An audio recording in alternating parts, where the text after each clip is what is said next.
Lo que sí se nota claramente es que la producción cayó menos. Esto es un dato, digamos, que no dependés de quién te lo dice, que es medio a veces difícil Sí, de llevarlo. sí. Hay empresas que llevan la cantidad de equipos de torre, Sí, sí, sí, lo llevan bien Baker. finito. Sí, totalmente. Baker, y después hay otras que no participan por ahí directamente. Sí, algo ¿Cómo Patagonia, se no me acuerdo cómo se llama? llamaba. Eh, Geopatagonia. Creo que Patagonia lo llevaba exactamente.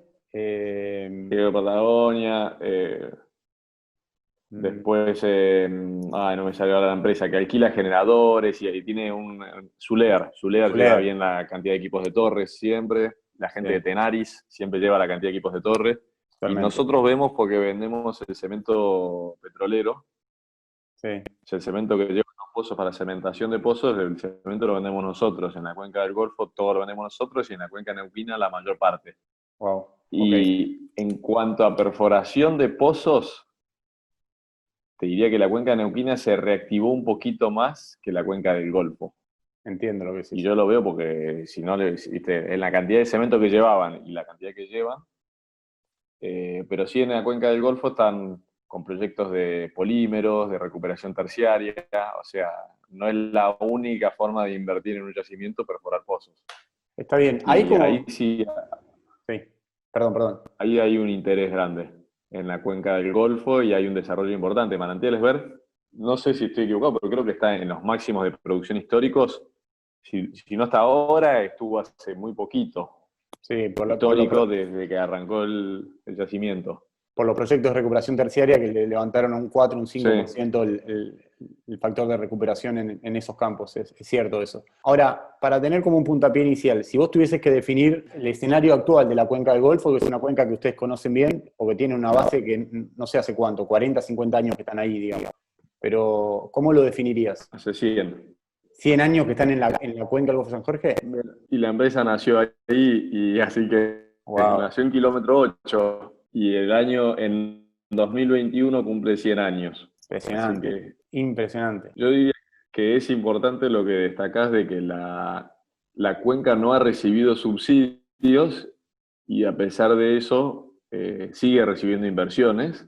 Es una cuenca, digamos, una cuenca madura, pero donde se siguen encontrando dentro de esos yacimientos maduros, se le sigue encontrando vueltas a los yacimientos que permiten seguir manteniendo la producción o en algunos casos hasta llegar a los máximos de producción de cada pozo que se perfora en la cuenca del Golfo tiene a veces hasta 20 o más capas de interés y están redescubriendo capas que pasaron por y están redescubriendo continuamente los yacimientos.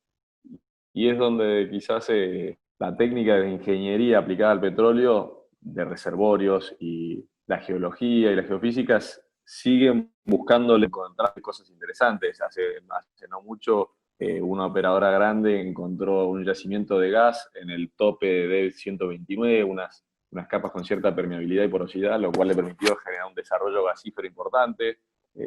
Manantiales Ver con los polímeros, que creo que seguramente a partir de esa experiencia positiva, que CAPSA lo viene haciendo hace muchos Mucho años, tiempo, sí, cierto. seguramente se va a generalizar eso, y entonces la cuenca tiene mucho futuro por delante en sostener la producción que tiene hoy. Sí será difícil que logre, viste, incrementar, no sé, un 50% o un 100% de la producción, no lo veo un escenario factible, pero sí una cuenca que siga aportando lo que hoy aporta, que es importantísimo dentro de la industria petrolera argentina.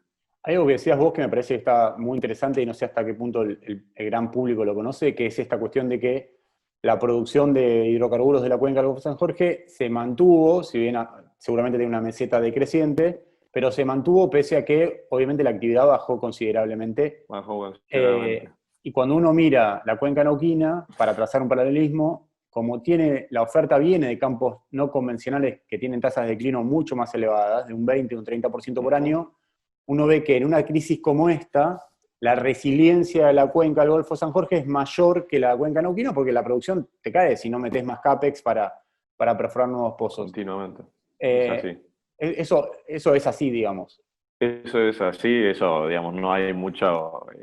Las características de que la cuenca del Golfo tiene muchísimos yacimientos en recuperación secundaria, y en esos yacimientos, en la medida que se mantenga la recuperación secundaria, la tasa de declino es más baja, sobre todo en yacimientos muy maduros, como son la gran mayoría de los yacimientos de la cuenca del Golfo. Por otra parte, se están incursionando en recuperación terciaria con inyección de polímeros, y eso está logrando resultados muy, muy buenos. Y entonces, esa inversión que es menor en cantidad de dinero permite sostener la producción de manera más eficiente. Entonces, Claro. por eso vemos que la cuenca del Golfo está logrando sostener mejor la producción respecto a la cuenca neuquina, donde hubo un montón de pozos perforados últimamente, pero claro, esos pozos nuevos, los pozos cuanto más nuevos son, más rápido declinan. Y eso es lo que hace que, por la geología y la característica de los reservorios, hace que la cuenca del Golfo, ante bajas en la perforación de pozos, sostenga mejor la producción. La verdad que es interesante. Para vos seguramente es una cuestión bastante básica, pero no sé hasta qué punto se entiende esto, incluso desde la gente que hace la política, es decir, que fija la política hidrocarburífera a nivel nacional. Eh, PCR para mí tiene una particularidad muy interesante, que es que tiene distintas unidades de negocios y uno puede preguntarte a vos sobre básicamente esas distintas unidades. Si yo te pongo en posición como proveedor de la industria petrolera, que ustedes son un gran fabricante o productor de cemento que se utiliza para la cementación de pozos y demás, ¿qué análisis ves desde esa arista del negocio, digamos? Desde la lista de proveedores de cemento vemos que, digamos, en la cuenca neuquina hubo un desarrollo importantísimo en los últimos años, eh, pero sí vemos que de ese enorme desarrollo por ahí pasa a un desarrollo muy, muy bajo en poco tiempo, cuando cambia el contexto macroeconómico. Y en la cuenca del Golfo, si bien paró mucho la actividad, ya están PAE e YPF con las expectativas de ya levantando equipos nuevamente, subiendo nuevamente equipos a los campos, lo cual pronostica que va a ser más fácil para la cuenca del Golfo sostener la actividad en relación a la cuenca neuquina. Es como en el mundo de los negocios, es la vaca lechera. Es el que está ahí, no vas a encontrar no va a ser nunca la joya nunca te vas a tener que laburar mucho, pero bueno, pero hay cosas para hacer todavía, muchas en la cuenca del Golfo. Y, y bueno, es importante tener para nosotros la tranquilidad de que la cuenca del Golfo tiene muchísimos años todavía de vida por delante. Está bueno No eso. porque Vaca Muerta sea un proyecto interesante, quiere decir que la cuenca del Golfo vaya a desaparecer, para nada. La cuenca del Golfo tiene yacimientos excelentes y, bueno, y tiene perspectivas de larga vida útil por delante. Ahí, pasando al segundo eslabón donde ustedes tienen presencia y son un actor independiente, pero para mí siempre muy interesante, junto con CAPSA, junto con algunas petroleras que lamentablemente son pocas las petroleras independientes que hay en el upstream argentino. Si bien PCR tiene una mayor exposición en otras cuencas, en la cuenca del Golfo San Jorge también operan algunas áreas de exploración o áreas que requieren todavía de más trabajo para conocer su potencial. ¿Ahí en qué fase están? Creo que tienen dos bloques, ¿no? Sí, en realidad estamos revertiendo esas áreas porque, Ok, digamos, dada la baja de precios digamos, el contexto actual, nosotros nunca tenemos interés en estar sosteniendo áreas claro. para decir que las tenemos, digamos. Si las tenemos es para invertir y hacerlas producir. Y si vemos que hoy no hay posibilidad de hacerlo, no queremos especular con quedarnos con las áreas. Bueno, lo nuestro es producir petróleo, y por eso tenemos muy buena relación con la gente de Chubut, que creo que hizo un trabajo interesante en el área junto con nosotros. Se realizaron muchos kilómetros de sísmica, se encontró petróleo y gas, de hecho hasta se empezó a producir, pero bueno, el contexto de precios actual no hace viable, digamos, un desarrollo de un área que esté alejada de los centros donde se entrega el petróleo y el gas. O sea, es un Entiendo. área que requiere de precios bastante más altos que los actuales para un desarrollo, y no es nuestro interés sostener las áreas. Entonces, preferimos revertirlas y bueno, ya las estamos en ese proceso de Ok. reversión de áreas. Interesante Sin también, la verdad, embargo, ¿no? vemos Sí. que hay mucho potencial todavía en la cuenca, y creemos que las áreas que revertimos son áreas interesantes y seguramente se va a poder expandir un poco la frontera de la cuenca en los próximos años. Ok, está bueno eso. Y en la tercera pata, que ustedes son un actor que se posicionaron, y esto lo hemos hablado concretamente en una entrevista sobre ese punto, ustedes apostaron fuerte para tener una presencia en el mercado de energías renovables, de como diversificar Ujú. todavía más el negocio y ser un generador de electricidad. ¿Qué balance haces de estos años que fueron incursionando en ese negocio? Y también qué perspectivas ves a futuro, donde el escenario es siempre el mismo, o sea, el potencial eólico que tenés en la cuenca del Golfo es muy, muy alto, con un corredor de Ujú. viento muy potente. Sin embargo, tenés cuestiones de transporte, tenés cuestiones de mercado eléctrico en sí, que regulatoriamente es complejo, el nivel de incertidumbre también es complejo en ese punto. Entonces, ¿cómo Ujú. ves ese panorama? Para nosotros la incursión en renovables fue muy, muy positiva. Eh, en 2015 no teníamos nada en la industria, no teníamos ni siquiera presencia en el mercado eléctrico, Claro. y realmente se armó un equipo muy interesante con gente de la empresa y gente que se incorporó, que tenía experiencia en la industria, y se armó un equipo bastante joven en general y con mucho empuje, y que realmente logró llevar adelante los desafíos muy bien. De hecho, el 8 de julio logramos la habilitación comercial del Parque Eólico San Jorge El Mataco, de 200 megas, Oh, ubicado en Torquins, provincia de Buenos Aires. Ese es un proyecto de Ronda 2 y fue uno de los primeros proyectos de Ronda 2 eólicos que logró la habilitación comercial, y era el más grande de todos, el sin único de duda. 200 megas. No sé si vos tenés el dato, creo que fue el primero, pero Me parece que no fue el estoy primero, y seguro. lo que sí te digo es que de esa ronda 2 claramente por la mayoría de las empresas tomó una decisión distinta a la de ustedes, que siguieron adelante con el proyecto, con la agenda prevista y el cronograma previsto, digamos. La mayoría, dado las dificultades evidentes que tiene el país en el plano macroeconómico, decidió como tomar una posición mucho más conservadora. Ustedes, la realidad es que para haber terminado ese proyecto en tiempo y forma, da la sensación que nunca frenaron, digamos. No, nunca, de hecho, no. Bueno, solo frenamos cuando se estableció la cuarentena, Exacto. ahí tuvimos que frenar, y sí, mantuvimos el cronograma. De hecho, llegamos a pesar de la cuarentena y el parate que tuvimos, fueron unos 18 días hasta que se habilitaron, los primeros 18 días de cuarentena. Después Sí. se habilitaron proyectos de infraestructura eléctrica privada, lo que nos permitió retomar la obra. Llegamos a la fecha original programada, y el plazo original de habilitación comercial estipulado en el contrato era enero del 21. Ok. Así que lo logramos, y eso se extendió por la cuarentena. O sea que hemos llegado varios meses antes. La verdad que el balance es positivo. El desarrollo de las renovables nació a partir de la ley 27191, que yo la considero una política de Estado, porque fue una ley que fue apoyada por todos los partidos políticos Sí. y que estableció unas condiciones para el desarrollo de las renovables. En su momento hubo muchas críticas, suponiendo que la energía que iba a surgir de ese desarrollo iba a ser una energía muy cara. Después la realidad mostró que se pueden realizar proyectos con precios competitivos de energía. De hecho, el proyecto este último que estábamos mencionando tiene 40,27 dólares por megawatt hora de precio. Recontra competitivo. Con el factor de incentivo, etcétera, queda en 48 dólares neto.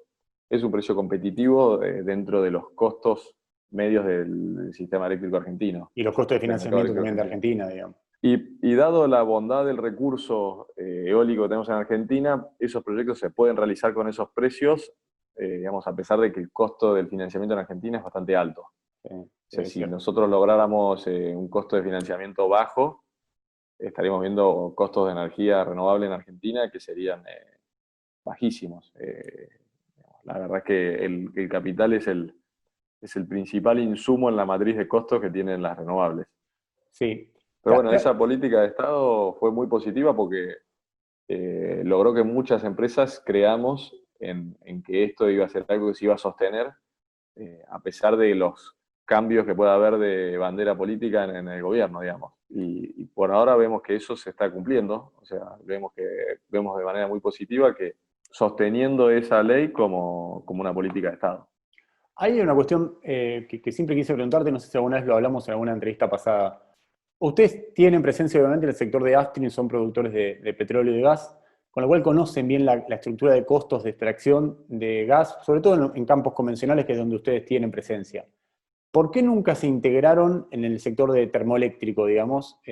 O yo no sé si tienen alguna participación en algún proyecto No, termoeléctrico. estamos viendo algún proyectito muy chiquito termoeléctrico, Claro, porque digamos, los productores de gas no pagan regalías por el gas que consumen para generar electricidad para sus propios claro, campos petroleros. exacto. Así que estamos viendo algún proyecto chico en ese sentido. Lo estudiamos en su momento y finalmente nunca se dio. La realidad es que la mayoría de las áreas que tenemos son más petroleras que gasíferas. Exacto. Y el gas que tenemos es en general gas asociado al petróleo, lo cual digamos, es bastante dificultoso la integración cuando uno lo que produce es petróleo con gas asociado. No tenemos, si bien tenemos dentro del área de Medanito algún yacimiento que es gasífero, es bastante acotado. La gran mayoría de los reservorios que tenemos son reservorios petroleros con gas asociado. Ahí te hago una pregunta más sobre este punto y nos corremos un poco del objeto de la entrevista, que era el especial sobre San Jorge. Siempre hay dilema, o no dilema, hay una disputa entre con qué conviene generar electricidad en la Argentina, si es aprovechando los recursos renovables, como vos dijiste recién, que si tenés un precio de 40 pesos o 48 pesos sumando los beneficios impositivos y fiscales que te otorga la ley, uno pensara, bueno, si tuviésemos un costo financiero mucho más accesible, por ahí ese precio perfora la barrera de los $40 tranquilo, digamos. Sin embargo, hay otro sector que dice, bueno, pero pará, si en Argentina vos podés producir gas a $3,50 o $3 en forma regular, digamos, o sea, realmente, genuinamente, sin subsidio y demás, si vos podés producir gas a $3,50 o $3 promedio año, te va a convenir hacer proyectos de generación termoeléctrica para aprovechar ese gas que es un combustible de transición, según como lo ve buena parte del mundo. Sí, sí. ¿Tenés alguna posición sobre esa cuestión? Yo creo que lo mejor sería buscar un marco donde las tecnologías compitan y que sea más eficiente o más competitivo, lleve adelante los proyectos. Yo no creo que tenga sentido, pero, bueno, direccionar digamos, desde el gobierno hacia una u otra tecnología. Y obviamente cuando empiezan a aparecer subsidios a la producción, se vuelve difícil, digamos, analizar cuál es la tecnología que es más competitiva. Seguramente es una combinación. El gas, la producción de gas en Argentina es competitiva y la generación termoeléctrica seguramente es una alternativa positiva para incorporar a la matriz y evitar, bajo toda circunstancia, tener quema de fuel oil en generación o evitar, digamos, llegar a tener generación distribuida a base de diésel, que eso sería lo más caro de todo. Creo que una combinación, si uno genera un marco de competencia, de eso va a surgir que no es ni todo renovable ni todo gas, y que no hay que ponerle, digamos, el pie encima a ninguna de las dos industrias. Me parece que le conviene a Argentina desarrollar ambas industrias. De hecho, el mercado de gas tiene en Chile un mercado potencial de exportación que se ha reavivado, que se reflotó en los últimos tiempos, pero que en la medida que la producción en Argentina decline, otra vez quedaremos sin exportar gas. Así que Lamentablemente es creo que lo así. mejor sería buscar un marco de competencia, digamos, donde el que resulte más competitivo sea el que lleve adelante los proyectos. Martín, ahí, para retomar un poco la senda de la entrevista con foco en el Golfo San Jorge, te pongo en la posición de una empresa local que tiene casi 100 años de vida, lo contabas al principio de la entrevista. ¿Cómo te parás frente a un contexto tan incierto como este, donde tenés una pandemia que sanitariamente no estaba en los planes de nadie y tampoco tiene una cuestión de que ya tenés una visibilidad sobre, bueno, cuándo se puede terminar esta pandemia? Porque si bien la vacuna parece estar cerca, todavía no tenés certidumbre en ese punto. Y por otro lado tenés el efecto de esa pandemia en un país como Argentina que tenemos unos problemas estructurales grandes, o sea, inflación alta, una reestructuración de deuda que todavía falta el capítulo FMI, tenés una situación compleja también desde el punto de vista del acceso al financiamiento, porque las empresas les cuesta mucho conseguir financiamiento barato, con lo cual si vos decís, bueno, yo creo que de acá a 12, 18 meses va a existir otro escenario, busco financiar ese puente competitivamente y después me pongo de pie. Acá es complicado porque el costo es altísimo. Entonces, ¿cómo encaran desde PCR, desde la dirección de PCR? Acá yo te lo pregunto desde la conducción de la empresa, este escenario que tiene tantas variables inciertas. Bueno, lo más lindo de por ello de trabajar en PCR es que en estos contextos es donde se nota, digamos, la calidad y el compromiso que tienen los accionistas con la compañía y con el país, porque decidieron en su momento sostener, ir adelante con el proyecto eólico San Jorge el Mataco, cuando muchos otros decidieron parar las Totalmente. inversiones. O sea, es una compañía que trata de sostener el rumbo porque entendemos que en el largo plazo tiene sentido y obviamente que uno tiene que llegar al largo plazo, pero cuando uno tiene negocios sustentables todos, y eso es algo que tenemos, siempre es nuestro objetivo, que todos nuestros negocios sean sustentables, y entonces eso favorece a que no tenga mucho sentido que la empresa en el corto plazo deje de existir. Se O sea, retire. te da la tranquilidad de decir, no tengo un negocio que es un quemadero de plata, es un ancla que me tira para el fondo. No, tengo que tener todos negocios que estén bien capitalizados, porque cuando vos estás descapitalizado, generalmente empezás a quedarte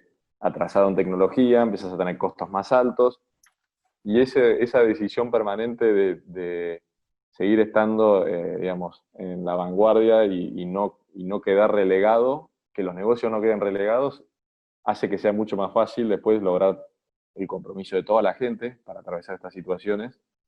Nosotros en muy poco tiempo, yo diría casi en un día, nos adaptamos a esta nueva forma de trabajar. Y si nos preguntaban 2 semanas o la semana anterior al dictado de la cuarentena si podíamos operar la tesorería con el sistema de home office, hubiéramos dicho que no. Que no. Cuando veíamos que se veía, hicimos una reunión y en una reunión ya resolvimos esa imposibilidad, la destrabamos, como un ejemplo. Sí, sí, Y sí, así fue claro. todo.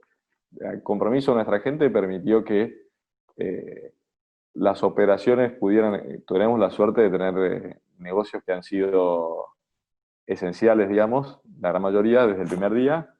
Y bueno, eso y el compromiso de la gente y de los accionistas permite atravesar estas situaciones muy complejas y bueno, esa certidumbre trae lo mejor de cada uno de los que estamos en la empresa. Está bueno eso que sí está bueno. A veces, de vuelta, no son muchas empresas locales que tengan presencia en distintos negocios como ustedes. Ojalá, para mí es algo básico, pero si hubiese más empresas de este tipo o con este tipo de trayectoria, seguramente el país o las regiones que tiene el país serían distintas también en cuanto a su envergadura, a la generación de empleo y demás. Ahí me quiero detener en un punto de algo que vos estás contando que para mí es interesante. Cuando se decreta el primer ASPO, el primer aislamiento obligatorio y Ujú. preventivo y demás, las empresas la construcción de proyectos se paraliza y tarda 18 o 20 días hasta retomar.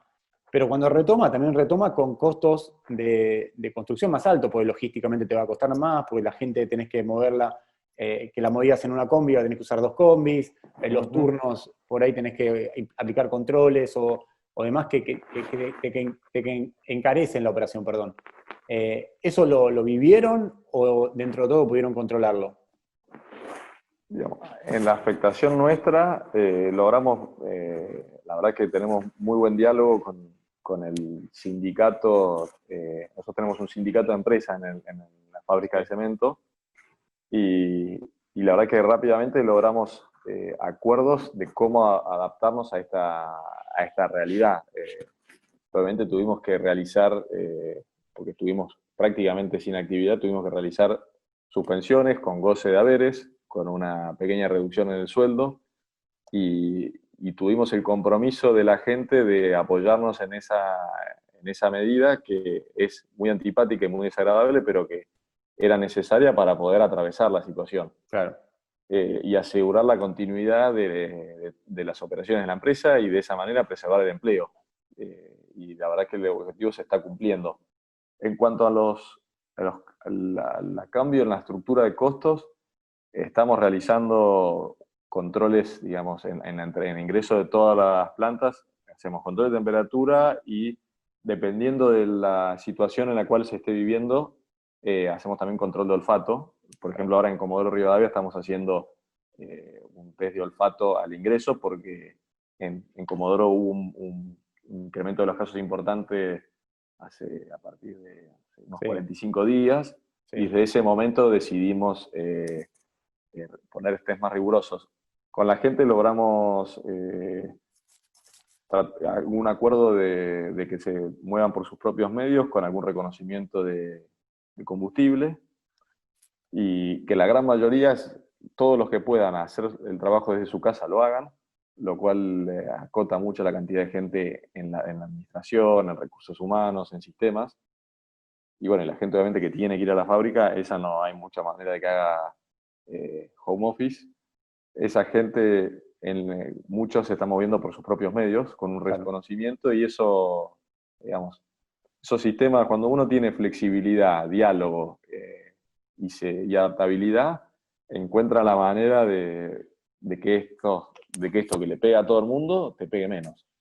Totalmente. Es algo que, de vuelta, también que esto es un especial sobre el Golfo, con lo cual la atención está puesta ahí, pero uno ve que el nivel de diálogo que existe entre empresas operadoras, empresas de servicio, proveedores, como en algún punto puede ser un rol de ustedes, gremios e incluso funcionarios políticos, si funciona ese diálogo, si funciona esa articulación, es mucho más fácil enfrentar un escenario súper complejo como este, que la verdad que, de vuelta, es inédito. ¿Algo más para agregar que quieras que te haya quedado en el tintero o te parece que fuimos cubriendo todo el espectro de preguntas y demás? Fuimos cubriendo. No, si querés, respecto a los planes de la empresa, que creo que ahí me quedó en el tintero, obviamente ahora en este momento estamos con el foco digamos, nos pusimos como foco terminar el proyecto eólico de Torkins y eso lo logramos y, digamos, mantener operaciones digamos, de la mejor manera posible. Creo que lo venimos haciendo como si no hubiese cuarentena en cuanto a, digamos, no desatender mantenimientos programados, en ese sentido, en no descapitalizar los negocios. O sea, que los negocios sigan funcionando con el mismo estándar de calidad y de exigencia y no desatender los negocios por cuidar la caja de alguna manera. Hay que cuidar la caja, pero si no hacemos los mantenimientos programados en la fábrica de cemento, nos podemos quedar sin fábrica. Y si nos quedamos sin fábrica, sonamos. Entonces, nos gustaría seguir, estamos atentos siempre a oportunidades que puedan aparecer en petróleo. La verdad que la cuenca del Golfo es muy atractiva, así que vamos a estar atentos. Creemos que en este momento pueden aparecer oportunidades de áreas con reservas y con alguna producción que alguna empresa no tiene más ganas de continuar invirtiendo. Nosotros queremos seguir invirtiendo en nuestras áreas y ojalá despeje un poco cuando se termine la reestructuración de la deuda, que es algo muy positivo, que se haya logrado, digamos, acordar con los acreedores privados. Queda el capítulo del FMI, que yo tengo expectativas muy positivas de que eso se va a poder también lograr. Y eso puede permitir que haya algún financiamiento de plazos más largos, que es lo que necesitan las renovables. Las renovables en general son proyectos que requieren de plazos. Y proyectos tenemos muchos en renovables que nos encantaría poder llevar adelante. Y en cuanto haya algo digamos, de posibilidad de financiar en plazos más largos, vamos a estar atentos para explorar el desarrollo de proyectos, ya sea para el Mater, que es el mercado entre privados, que sería lo más sano para permitir algún marco así, como el Mater, es un marco en el cual si le logramos encontrar la vuelta a Energía Plus con el Mater para generar un ámbito de competencia, sería quizás el lugar donde el que decide al final es una empresa, un Es, privado. Y es los la privados industria que contrata. es la industria que contrata. Entonces, si se puede encontrar un marco que permita la competencia ahí, para mí sería ideal.